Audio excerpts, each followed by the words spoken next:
Salam benim değerli izleyicilerim. Bugün size bir yerde yine bilet silecek 5x uğurlu 7 ve 2 tane uğurlu 7. Videomuza geçmeden önce dostlar xahiş edirəm kanalımıza abone olun. Getdik onda. Bununla başlayırıq. Deməli dostlar, geçen dəfə siləndə 4 manat çıxmışdı, 10 manat verib. İndi 9 manat vermişik. Baxaq görək nəsə çıxacaq. 9. Bunu silək də birinci. 2x.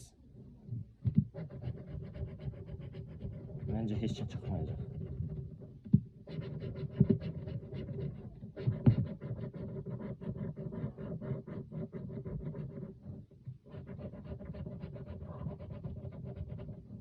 Çıx da 7 çıx.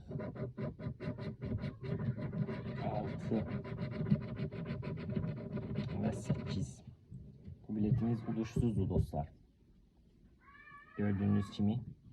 Biz de keçək növbəti biletimizə. 10x. 6 3 5 4 2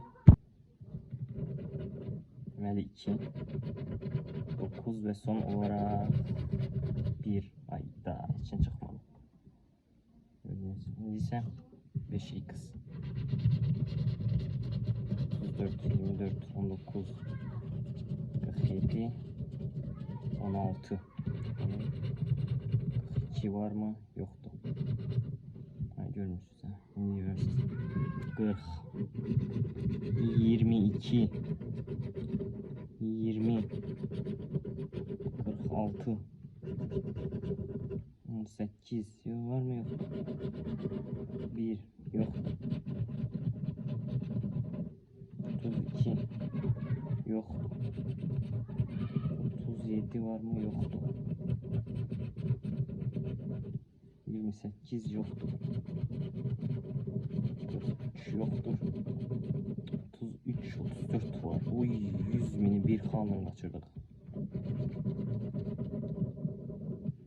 38 bunu da bir kanla kaçırdık. 1000 manat.